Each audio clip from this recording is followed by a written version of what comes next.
কলকাতায় যৌতুকগৃহের খোঁজে স্বয়ং মুখ্যমন্ত্রী মমতা বন্দ্যোপাধ্যায়। পার্ক স্ট্রিটের সিলিকা হাউস, সেখানেই সারপ্রাইজ ভিজিট করলেন মুখ্যমন্ত্রী। 6টি রেস্তোরাঁ রয়েছে এই বহুতলে, থরে থরে গ্যাস সিলিন্ডার মজুত করা রয়েছে, যা দেখে অবাক হয়ে যান মুখ্যমন্ত্রী। এত গ্যাস সিলিন্ডার একেবারে তো ভয়ঙ্কর অবস্থা এখানে। আপনি আচমকা ভিজিটে এলেন? আপনি হঠাৎ এলেন বলেই তো জানতে পারা গেল এটা ম্যাডাম। আরে আমি কোনো একজনের থেকে শুনেছিলাম। শহর কলকাতার মেচুয়াতে বড়সড় অগ্নিকাণ্ডের ঘটনা ঘটেছে, 14 জনের মৃত্যু হয়েছে। তারপরেই সতর্ক রাজ্যের মুখ্যমন্ত্রী মমতা বন্দ্যোপাধ্যায়।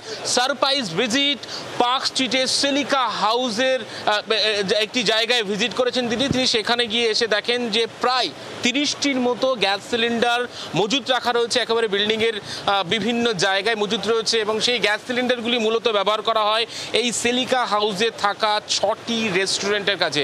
যদিও যারা রেস্টুরেন্টের কর্তৃপক্ষরা রয়েছেন, যারা কর্মীরা রয়েছেন, তারা বলছেন যে নিয়ম মতো একেবারে মেনটেন করে রাখা হয়, কোথাও কোনো অনিয়ম নেই এমনটাই দাবি করছেন তারা। কিন্তু মুখ্যমন্ত্রীর কাছে অভিযোগ ছিল এইভাবে গ্যাস সিলিন্ডার মজুত করে রাখা অত্যন্ত বিপজ্জনক, যে কোনো সময় বড়সড় অগ্নিকাণ্ডের মতো দুর্ঘটনা ঘটতে পারে, যার জন্য একেবারে মুখ্যমন্ত্রী আগে ভাগে এসে এখানে একেবারে ভিজিট করে যান।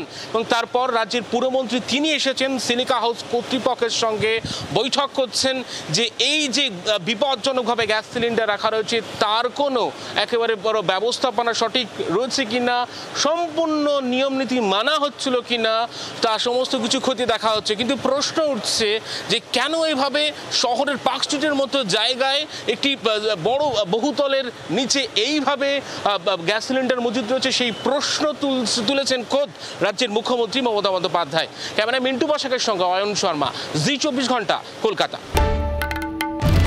বাংলার আওয়াজ, বাঙালির আবেগ, জি 24 ঘন্টা।